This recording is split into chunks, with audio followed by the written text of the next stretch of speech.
Hello my dear student, welcome back to Aryan classes. Aryan ક્લાસીસમાં મારા દરેક વાલા વિદ્યાર્થીઓનું હાર્દિક સ્વાગત કરું છું.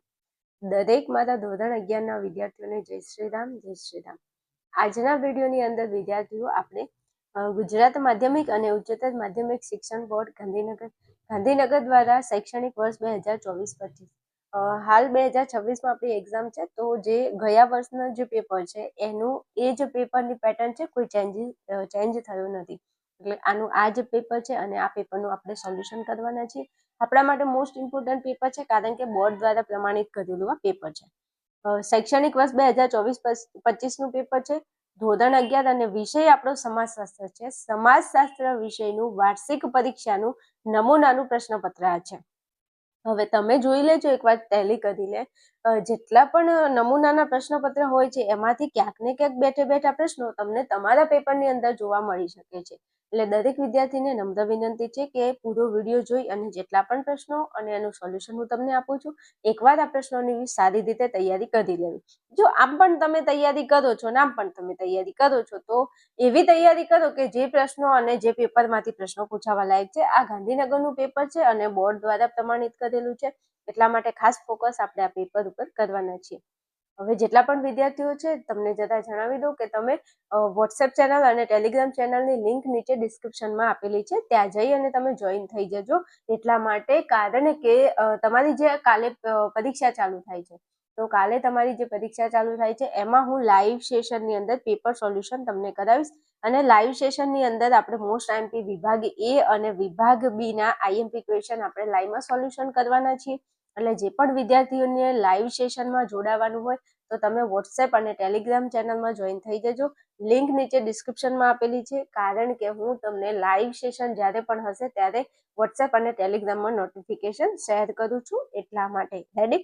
અને આપણી ચેનલની અંદર પોસ્ટમાં કમ્યુનિટીમાં હું પોસ્ટ કરું છું, તો એકવાર જરા જોઈ લેવું. ચાલો, આ સાથે શરૂઆત કરીએ છીએ આપણે આપણા વિડીયોની. મારા વાલાઓ, તમારા માટે ખૂબ મહેનત કરું છું. જો તમને મારી મહેનતની કદર હોય ને, તો જરા એક પ્યારી કોમેન્ટ કરજો. તમે જેવા પ્યારા છો ને એવી રીતે. ચાલો, વિભાગ એ આપણો છે. વિભાગ એ આપણો 16 ગુણની અંદર પૂછાય છે. તો 16 MCQ તમારા પૂછાય છે. તો અહીંયા જેટલા પણ MCQ આપેલા છે, MCQ એક પણ મૂકવાનો થતો નથી. અહીંયા જેટલા પણ MCQ છે એને તમારે બોલ્યા ચાલ્યા વિના તૈયાર કરી લેવાના છે. ઓકે, ચાલો, પ્રશ્ન નંબર આપણો 1 છે. નોકરશાહીનો ખ્યાલ કોને આપ્યો છે? નોકરશાહીનો ખ્યાલ કોને આપ્યો છે? તો મેક્સ વેબરે આપ્યો છે. નોકર કોણ? વેબર. એવું યાદ રાખવાનું. નોકર કોણ? વેબર. નોકરશાહીનો ખ્યાલ કોને આપ્યો છે? મેક્સ વેબરે આપ્યો છે. એટલે પરીક્ષામાં ભૂલથી ભૂલ ના થાય. નહીં તો તમે બધા શું કરીને આવો, જ્યારે એક્ઝામમાં બેઠા હોય જો MCQ ન આવડે એટલે પછી જય માતાજી ઈ આપણો જવાબ. તો બસ તારી જ જવાબ આવે છે. એટલે આવું ન થાય એના માટે ધ્યાન રાખજો. ચાલો, પ્રશ્ન 2 છે. સામાજિક તથ્યનો ખ્યાલ કોને આપ્યો છે? સામાજિક તથ્યનો ખ્યાલ કોને આપ્યો છે? તો ઇમાઇલ દુર્ખીમે આપ્યો છે. કોને? ઇમાઇલ દુર્ખીમે. ચાલો, પછી પ્રશ્ન નંબર આપણો 3 છે. જો તમે શિક્ષકો બનો છો તો તમારો દરજ્જો કેવા પ્રકારનો ગણાય છે? ઓહોહો, જો તમે શિક્ષક બનો છો તો તમારો દરજ્જો કેવા પ્રકારનો ગણાય છે? તો પ્રાપ્ત પ્રકારનો દરજ્જો ગણાય છે. જો તમે શિક્ષક બનો છો તો તમારો દરજ્જો પ્રાપ્ત પ્રકારનો ગણાય છે. ચાલો, પ્રશ્ન નંબર 4 છે. સામાજિક ભૂમિકા દરજ્જાનું કેવું પાસું છે?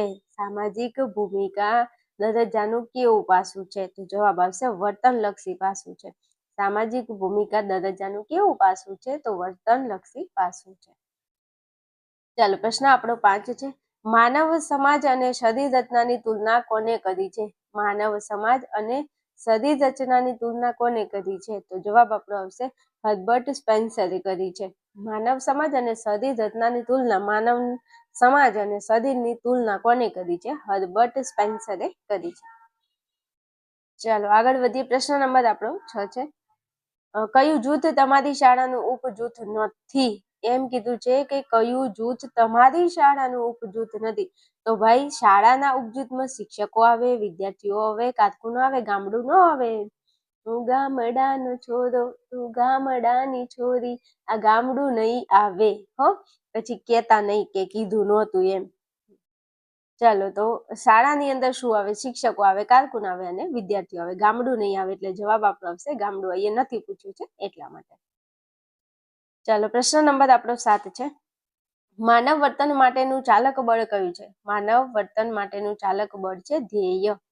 નહીં કહેતા ઉઠો જાગો અને ધ્યેય પ્રાપ્તિ સુધી મંડ્યા રહો, પણ ધ્યેય બતાડે કોણ?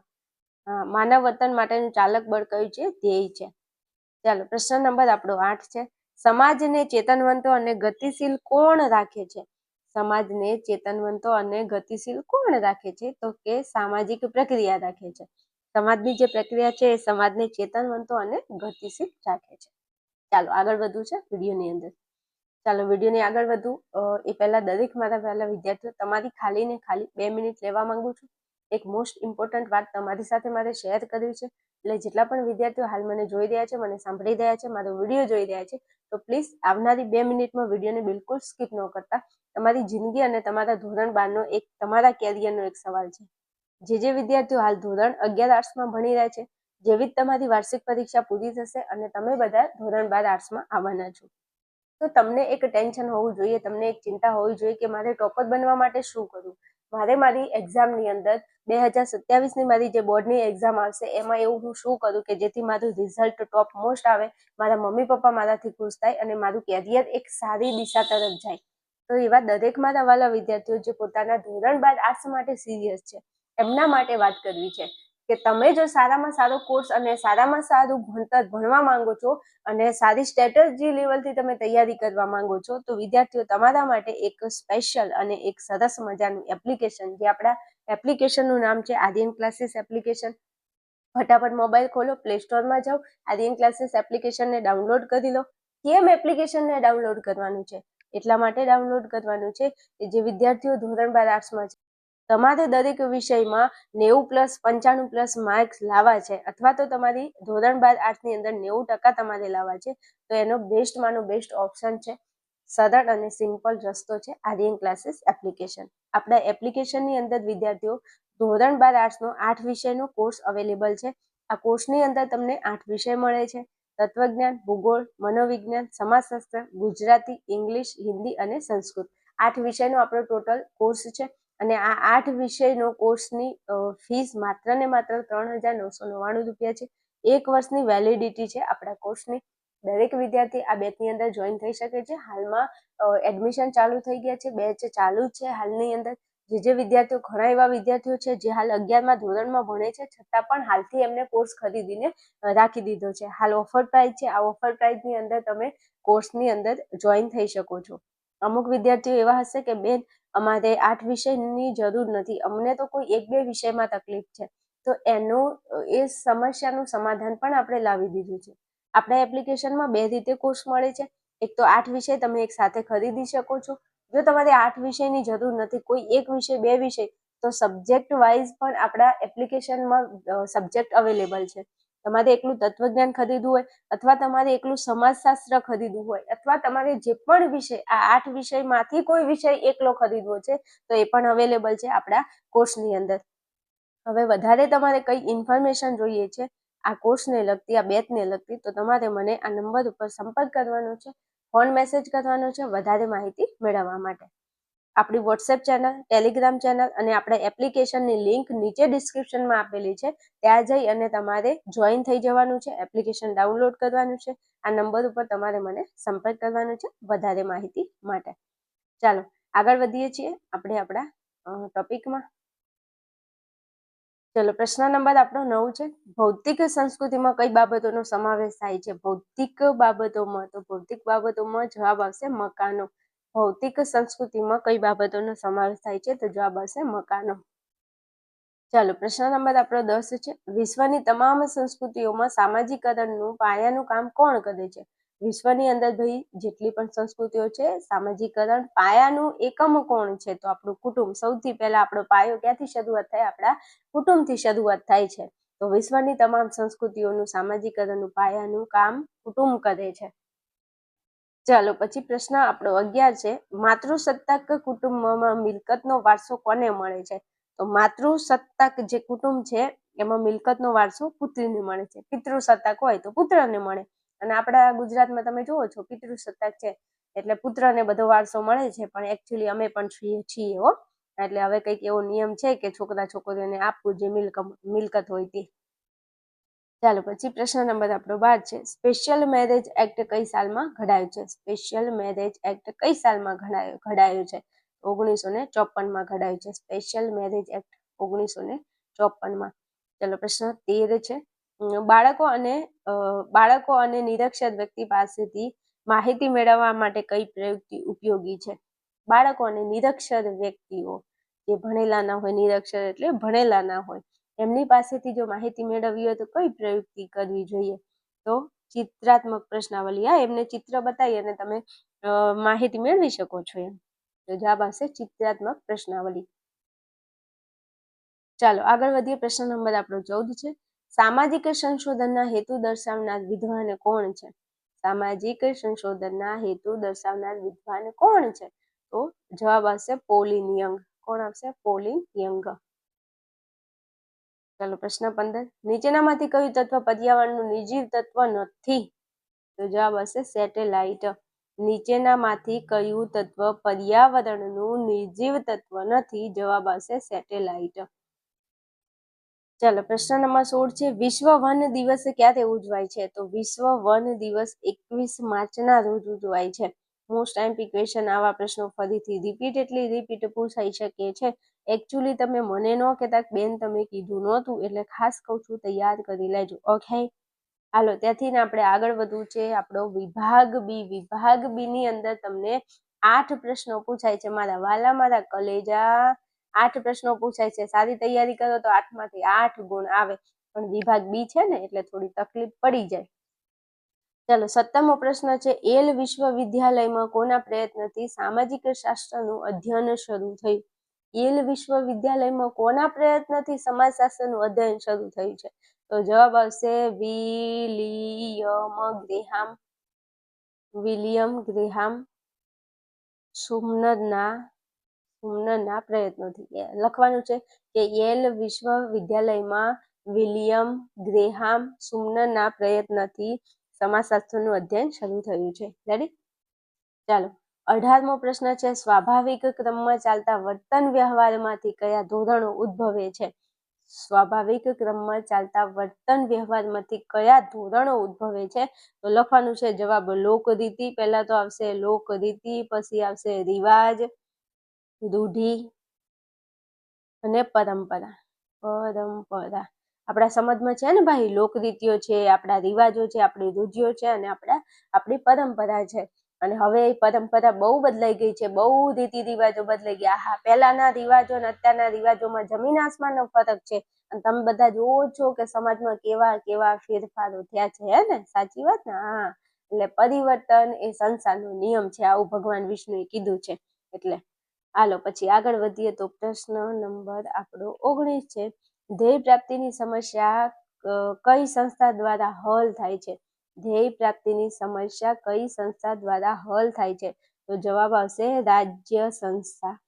શું લખશો? રાજ્ય સંસ્થા. ધ્યેય પ્રાપ્તિની સમસ્યા કઈ સંસ્થાથી હલ થાય છે? તો રાજ્ય સંસ્થાથી હલ થાય છે. ચલો પ્રશ્ન નંબર 20 છે. શરત એટલે શું? શરત એટલે શું? હું જવાબ બોલું છું, સાંભળજો. શરત એટલે શું? તો જે અવરોધોનો ઉલ્લંઘન કરી શકાય તેમ ન હોય. જેટલા પણ અવરોધો હોય છે એનું ઉલ્લંઘન કરી શકાય તેમ ન હોય તેને આપણે કહીશું શરત. રેડી? 2 વખત બોલી ગઈ છું, સાંભળી લેજો. એટલા માટે ખાસ ફોકસ કરું છું ને આટલું બોલું છું કે અમુક એવા વિદ્યાર્થીઓ છે જે દ્રષ્ટિહીન છે, જોઈ નથી શકતા, એટલે મારે વધારે 2 થી 3 વખત બોલી અને એમને સમજાવવું પડે છે. કારણ કે મારા કોર્સમાં હાલ ધોરણ 11માં ભણે છે અને વિદ્યાર્થીઓ હાલથી ધોરણ 12નો કોર્સ લઈ લીધો છે આપણા એપ્લિકેશનમાંથી. એટલે જે એવા વિદ્યાર્થીઓ છે હાલ ધોરણ 11 આર્ટ્સમાં છે તો તમે ધોરણ 12 આર્ટ્સ માટે આમ પણ તમે ઓફલાઈન ટ્યુશન ક્લાસીસમાં જશો અને ઓનલાઈન કરશો તો આપણો એપ્લિકેશન છે ને આપણો કોર્સ પણ અવેલેબલ છે. તમને મારી મેથડ સેટ થાય તો તમે મારા કોર્સમાં ભણવા આવી શકો છો. એપ્લિકેશનમાં કોર્સ અવેલેબલ છે. ધોરણ 12 આર્ટ્સનો 8 વિષય એમાં અવેલેબલ છે.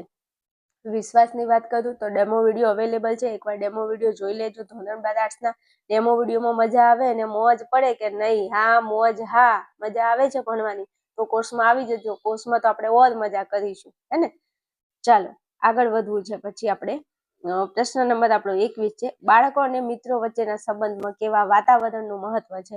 બાળકો અને મિત્રો વચ્ચેના સંબંધમાં કેવા વાતાવરણનું મહત્વ છે? 21મો પ્રશ્ન. તો જવાબ આપણો આવશે લોકશાહી અને સમાનતા ભર્યું વાતાવરણ. બાળકો અને મિત્રો વચ્ચેના સંબંધમાં કેવા વાતાવરણનું મહત્વ છે? તો લોકશાહી વાતાવરણ, લોકશાહી અને સમાનતા ભર્યું વાતાવરણ બંને આવશે. લખજો તમે તમારે મોજથી. ચાલો પછી આગળ વધીએ. પ્રશ્ન નંબર આપણો 22 છે. સમલોમ લગ્ન એટલે શું? આ સરસ મજાનો પ્રશ્ન છે. જો સમલોમ લગ્ન અને લગ્નની વાતો આવે ને એટલે આપણા કાનમાં શરણાઈઓ સંભળાય, હે ને? આ સંભળાય જ તેને. હવે પાછી સીઝન આવી છે લગ્નની. એક બાજુ એક્ઝામ, એક બાજુ લગ્ન અને આ બધું રહેવાનું ભાઈ. તો સમલોમ લગ્ન એટલે શું? તો હું વ્યાખ્યા બોલું છું, તમે સાંભળજો. સમાન સામાજિક દરજ્જાના, સમાન એટલે સરખો, સામાજિક એટલે સમાજ, દરજ્જાના પુરુષ સાથે મહિલા લગ્ન કરે તેને આપણે કહીશું સમલોમ લગ્ન. સમાન સામાજિક દરજ્જો પુરુષનો હોય, સ્ત્રી પુરુષનો સમાન દરજ્જો હોય સામાજિક રીતે, તો એને કહેવાય સમલોમ લગ્ન. દેશી ભાષામાં સમજાવું તો જ્ઞાતિમાં થતા લગ્ન. ખબર પડી? જ્ઞાતિમાં થતા લગ્નને શું કહેવાય? સમલોમ લગ્ન. મતલબ છોકરો અને છોકરી બંને એક જ સમાજના હોય તો એને કહેવાય સમલોમ લગ્ન. પણ એકચ્યુઅલી હવે એવું કહું ને કે આજે સમાન જ્ઞાતિમાં લગ્ન એટલે છોકરો છોકરી એક જ સમાજના હોય ને અને લગ્ન કરે, એ પ્રથા હવે લુપ્ત થતી જાય છે. અત્યારે ભાગવાની પ્રથા શરૂ થઈ ગઈ છે. અત્યારે એટલે ક્યારની ચાલુ છે ને હાલ પણ છે જ અવેલેબલ, કે ભાગીને લગ્ન કરી લેવાના, બસ. બીજી ત્રીજી કોઈ વાત નહીં. છોકરો ગમે તે સમાજનો હોય, છોકરી ગમે તે સમાજની હોય, એનાથી કાંઈ ફરક પડતો નથી. આપણે શું કરવાનું? ભાગીને લગ્ન. આ પ્રથા ચાલુ છે, હે ને? સાચી વાત. તમને ખબર જ હશે.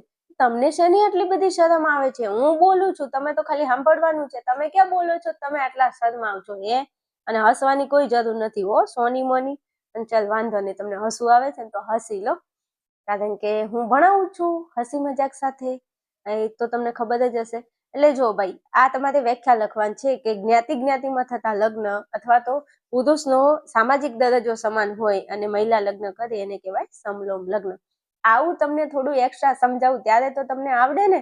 નહીં તો અત્યારે 4G 5G નો જમાનો છે ભાઈ. અત્યારે કોને ભણવું ગમે છે? અમુક છે ભણવા વાળા, પણ જેને નથી ભણવું ને ઈ મારી જોડે ભણે ને ત્યારે મને મોજ પડે એમ. હાલો પછી આગળ વધવું છે. પ્રશ્ન નંબર આપણો 23 છે. તમે ખેત મજૂરોના જૂથમાં ભળી જઈને તેમના વર્તનનું નિરીક્ષણ કરો છો તો તે કયા પ્રકારનું નિરીક્ષણ કહેવાય? હા, તો એને સહભાગી નિરીક્ષણ કહેવાય. કયું? સહભાગી નિરીક્ષણ. ખેત મજૂરોના જૂથમાં તમે ભળી જાઓ અને તેમના વર્તનનું તમે નિરીક્ષણ કરો, એને કહેવાય સહભાગી નિરીક્ષણ. હાલો પછી પ્રશ્ન નંબર 24 છે. આકાશમાં કયા વાયુનું પડ હોય છે? તો ઓઝોન, O3. ઓઝોન O3 વાયુનું પડ હોય છે. ઓઝોન વાયુનું પડ હોય છે જે સ્ટ્રેટોસ્ફિયરમાં આવેલું છે અને જે સૂર્યના પારજાંબલી કિરણોથી, સૂર્યના અલ્ટ્રાવાયોલેટ કિરણો છે એનાથી આપણને મનુષ્યનું રક્ષણ કરે છે. નહીં તો સીધું જો સૂર્યના કિરણો પૃથ્વી ઉપર આવી જાય તો આપણને ચામડીનું કેન્સર થઈ શકે છે અને જીવસૃષ્ટિનું અસ્તિત્વ જોખમાય છે. એટલે ઓઝોન વાયુનું પડ છે ત્યારે તો આપણે સુરક્ષિત છીએ. ચાલો પછી આગળ વધવું છે. 24 પ્રશ્નો પૂરા કર્યા છે. વિભાગ બી માં આગળ વધીએ તો વિભાગ સી. વિભાગ સી નું સોલ્યુશન નથી કર્યું, પણ વિભાગ સી તમને 20 ગુણમાં પૂછાય છે. હું પ્રશ્નો ફટાફટ વાંચું છું એટલે તમે ભાઈ ધ્યાનમાં રાખજો. વિભાગ સી નો પહેલો પ્રશ્ન 25મો. સમાજશાસ્ત્રની વ્યાખ્યા કોને આપી? આપો. સમાજશાસ્ત્રની વ્યાખ્યા આપો. મસ્ત પ્રશ્ન છે, પૂછાય એવો છે. ચલો પછી ભારતના જાણીતા 4 સમાજશાસ્ત્રીઓના નામ. જેટલા સમાજશાસ્ત્રીઓ છે લખી નાખવાના તમારે. 27મો પ્રશ્ન છે, સામાજિક ધોરણો એટલે શું? 28માં કીધું છે તમે જન્મથી પ્રાપ્ત થતા દરજ્જાને કયો દરજ્જો ગણશો અને આ દરજ્જાના ઉદાહરણ આપો. આ પ્રશ્નો છે તમે તમારી ગાઈડમાં જોજો. ચલો 29માં કીધું છે સામાજિક રચના તંત્રની વ્યાખ્યા આપો. પ્રશ્ન નંબર 30માં તમારી દ્રષ્ટિએ સામાજિક વ્યવસ્થાને ટકાવી રાખવી હોય તો તેની કઈ 4 જરૂરિયાતો પૂર્ણ કરવી જોઈએ. 31માં કીધું છે કે સામાજિક આંતરક્રિયા કરવા માટે તમારા મતે કઈ બાબતો હોવી જોઈએ. 32મો પ્રશ્ન ઊભી ગતિશીલતા એટલે શું? 33માં પ્રત્યાયનના માધ્યમો જણાવો. આ બધા જ પ્રશ્નોમાંથી કોઈ પણ પ્રશ્નો રિપીટેડલી પૂછાઈ શકે છે. તૈયાર કરજો. 34માં કીધું છે કે સામાજિક વર્ગ એટલે શું. 35માં ભ્રાતૃકીય લગ્ન એટલે શું. 36માં સેન્સસ સર્વેક્ષણ કોને કહેવાય. 37મો પ્રશ્ન છે સજીવ તત્વ કોને કહેવાય.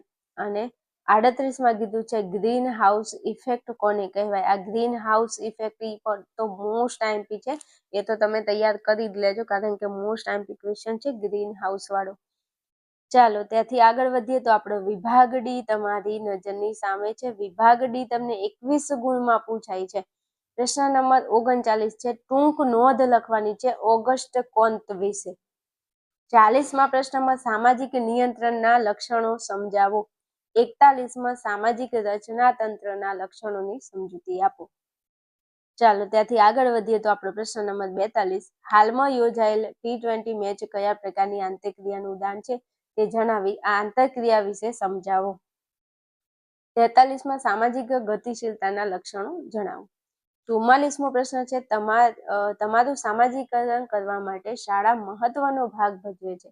જો હા તો કઈ રીતે તમારા શબ્દોમાં તમારે લખવાનું છે. ચાલો પછી 45માં કીધું છે તમારા ઘરનું ફર્નિચર એ સંસ્કૃતિનો કયો પ્રકાર ગણાય અને તમે કોઈને નમસ્કાર કરો છો તો એ કયા સંસ્કૃતિનો કયો પ્રકાર ગણાય. આ બંને પ્રકારો વિશે તમારે સમજાવવાનું છે. સંસ્કૃતિના પ્રકારો ટૂંકમાં પૂછ્યા છે પણ તમને ઊંધી રીતે પૂછ્યું છે ફેરવી, આનો જવાબ તમારે દેવાનો છે. ચાલો પછી 46મો જે પ્રશ્ન છે એમાં તમને કેસ સ્ટડી આધારિત પ્રશ્નો આપેલા છે અને એમાંથી તમને 3 પ્રશ્નો પૂછ્યા છે. તો લગ્ન સંબંધ વિશે સમજાયું છે કે લગ્ન કેમ કરવા અને લગ્ન કરવાથી શું ફાયદો, લગ્નનો ઉદ્દેશ શું છે ને એ બધું આપેલું છે ફકરામાં. અને 3 પ્રશ્નો તમને અહીંયા પૂછેલા છે તો હું તમને પ્રશ્નોના જવાબ આપી દઉં છું. પહેલો પ્રશ્ન તમને ફકરા આધારિત કેસ સ્ટડી આધારિત પૂછ્યો છે કે કોઈ પણ સ્ત્રી પુરુષ વચ્ચેનું લગ્ન ક્યારે માન્ય ગણાય. હવે કોઈ પણ સ્ત્રી હોય કે પુરુષ હોય બંને એકબીજા સાથે લગ્ન કરે તો એને ક્યારે માન્ય ગણાય એમ.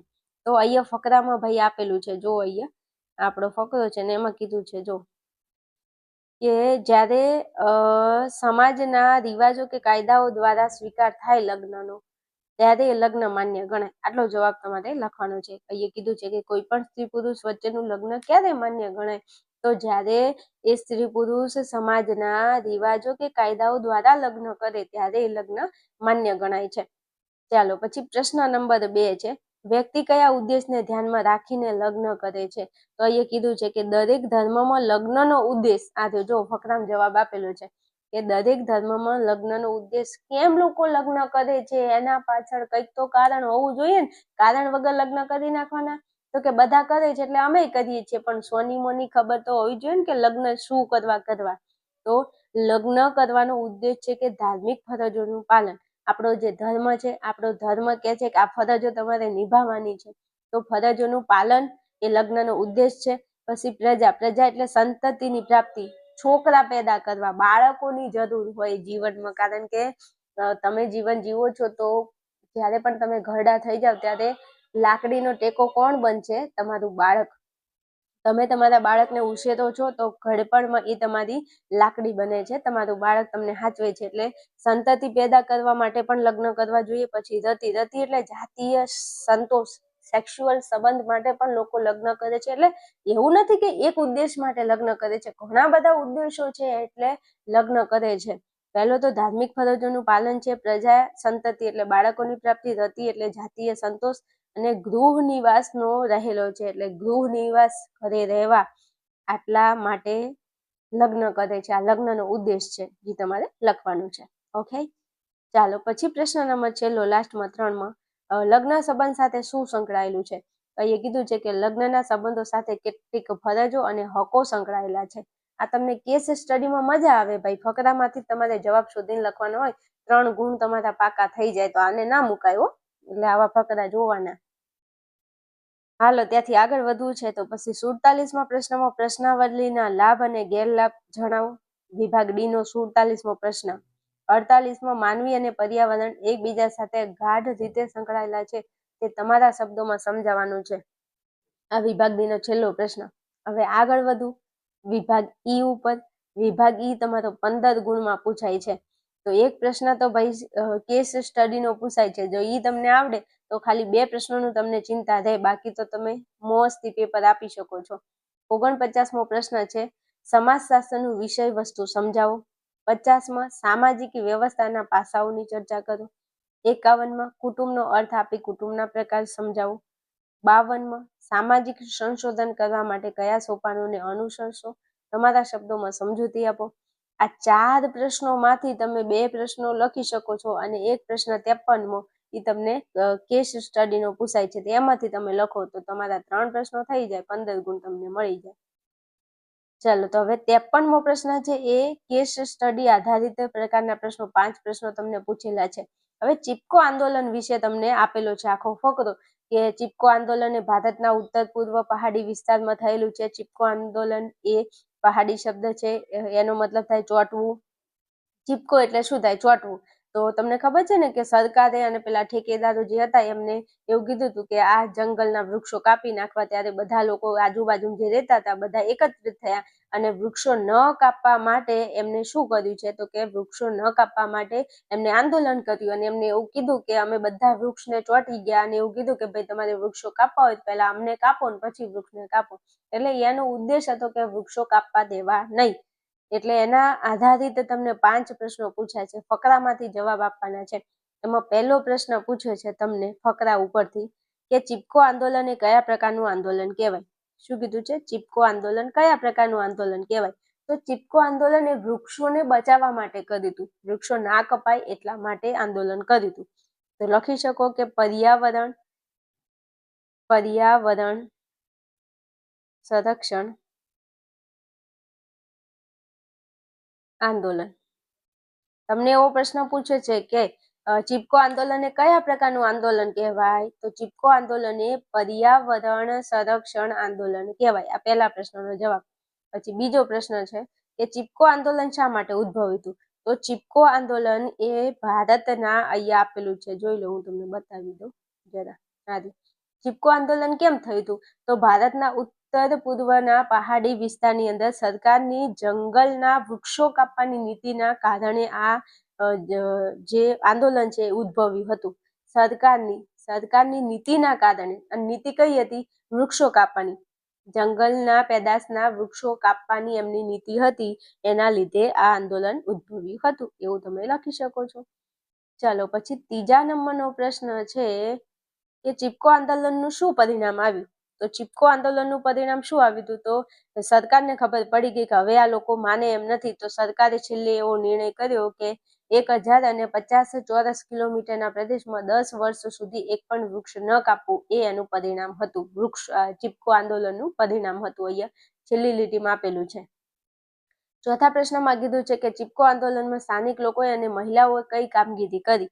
તો ભાઈ સ્થાનિક લોકો અને મહિલાઓએ, તો અહીંયા સ્થાનિક લોકોએ શું કર્યું, મહિલાઓએ શું કર્યું? જો તો અહીંયા રોજીરોટી માટે જંગલોની પેદાશો, વૃક્ષો કાપવા દેવા એમને નહોતા, એટલે બધા લોકો, સ્થાનિક લોકો ભેગા થયા અને ભેગા થઈ અને નેતૃત્વથી આંદોલન ચાલુ કર્યું અને લોકો સંગઠિત થઈ કંપનીને વૃક્ષો ના કાપવા દેવાનો નિર્ણય કર્યો અને વૃક્ષને ચીપકી અને ઊભા રહેવાનો એમને નિર્ણય કર્યો. એક વ્યક્તિ એક વૃક્ષને બાદ ભરીને ઊભી રહી અને કીધું કે તમે પહેલા વૃક્ષ કાપવું હોય તો પહેલા અમને કાપો, એવો મક્કમ એમને સત્યાગ્રહ કર્યો.